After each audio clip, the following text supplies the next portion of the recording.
बिहार के पूर्व मुख्यमंत्री कर्पूरी ठाकुर को देश का highest civilian honour Bharat Ratna दिया जाएगा। प्रेसिडेंट श्रीमती द्रौपदी मुर्मू ने उनकी 100वीं जयंती के एक दिन पहले 23 जनवरी को ये घोषणा की। कर्पूरी ठाकुर की पहचान फ्रीडम फाइटर, टीचर और पॉलिटिशियन के रूप में रही है। वे बिहार के दूसरे उप मुख्यमंत्री और 2 बार मुख्यमंत्री रहे थे। लोकप्रियता के कारण उन्हें जननायक कहा जाता था। चलिए आगे बढ़ते हैं और जानते हैं कि कौन थे कर्पूरी ठाकुर। कर्पूरी ठाकुर को बिहार की सियासत में सामाजिक न्याय की अलख जगाने वाला नेता माना जाता है। कर्पूरी ठाकुर साधारण नाई परिवार में जन्मे थे।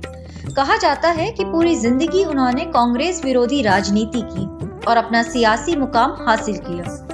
यहाँ तक कि आपातकाल के दौरान तमाम कोशिशों के बावजूद इंदिरा गांधी उन्हें गिरफ्तार नहीं करवा सकी थी। चलिए अब आगे बढ़ते हैं और जानते हैं कि कर्पूरी ठाकुर कब सीएम बने थे। कर्पूरी ठाकुर 1977 में बिहार के मुख्यमंत्री बने थे। महज 2.5 साल के कार्यकाल में उन्होंने समाज के दबे पिछड़े लोगों के हितों के लिए काम किया। बिहार में मैट्रिक तक पढ़ाई मुफ्त कर दी। वहीं राज्य के सभी विभागों में हिंदी में काम करने को अनिवार्य बना दिया। उन्होंने अपने कार्यकाल में गरीबों, पिछड़ों और अति पिछड़ों के हक में ऐसे तमाम काम किए जिससे बिहार की सियासत में आमूल-चूल परिवर्तन आ गया। इसके बाद कर्पूरी ठाकुर की राजनीतिक ताकत में जबरदस्त इजाफा हुआ और वो बिहार की सियासत में समाजवाद का बड़ा चेहरा बन गए। चलिए अब समय है नजर डालने का कि बिहार की राजनीति में कैसे अहम हैं कर्पूरी ठाकुर।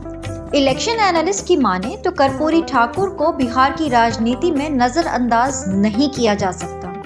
1988 में कर्पूरी ठाकुर का निधन हो गया था, लेकिन इतने साल बाद भी वो बिहार के पिछड़े और अति पिछड़े मतदाताओं के बीच काफी लोकप्रिय हैं। गौरतलब है कि बिहार में पिछड़ों और अति पिछड़ों की आबादी करीब 52% है। ऐसे में सभी राजनीतिक दल अपनी पकड़ बनाने के मकसद से कर्पूरी ठाकुर का नाम लेते रहते हैं। यही वजह है कि 2020 में कांग्रेस ने अपनी घोषणा पत्र में कर्पूरी ठाकुर सुविधा केंद्र खोलने का ऐलान किया था। आपको ये जानकर हैरानी होगी कि लालू प्रसाद यादव और नीतीश कुमार कर्पूरी ठाकुर के ही शागिर्द हैं। चलिए अब आगे बढ़ते हैं और जानते हैं समाज को सुधारने के लिए उठाए गए उनके कदम कौन से थे। कर्पूरी ठाकुर का योगदान सिर्फ स्वतंत्रता संग्राम में ही नहीं था, बल्कि उन्हें मुक्ति दिलाने के लिए काम किया। स्वतंत्रता मिलने के बाद कर्पूरी ठाकुर ने भारतीय राजनीति में भी अपना सक्रिय योगदान दिया। उन्होंने अनेक बार उत्तर प्रदेश विधानसभा सदस्य चुने जाने का सौभाग्य प्राप्त किया और कई विभाजनों में भी भाग लिया।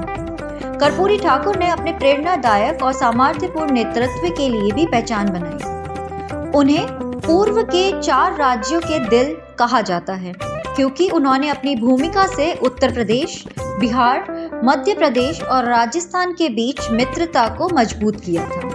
चलिए अब समय है एक नजर डालने का भारत रत्न पर। तो बता दें कि भारत रत्न भारत का सर्वोच्च नागरिक सम्मान है। ये सम्मान राष्ट्रीय सेवा के लिए दिया जाता है। इन सेवाओं में कला, साहित्य, विज्ञान, सार्वजनिक सेवा और खेल शामिल हैं। इस सम्मान की स्थापना 2 जनवरी 1954 में भारत के तत्कालीन राष्ट्रपति श्री राजेंद्र प्रसाद द्वारा की गई थी। तो ये थी इम्पोर्टेंट इन्फॉर्मेशन आप सबके लिए। ऐसे ही करंट अफेयर के वीडियोस के लिए हमारे YouTube चैनल को सब्सक्राइब करिए। Thank you so much.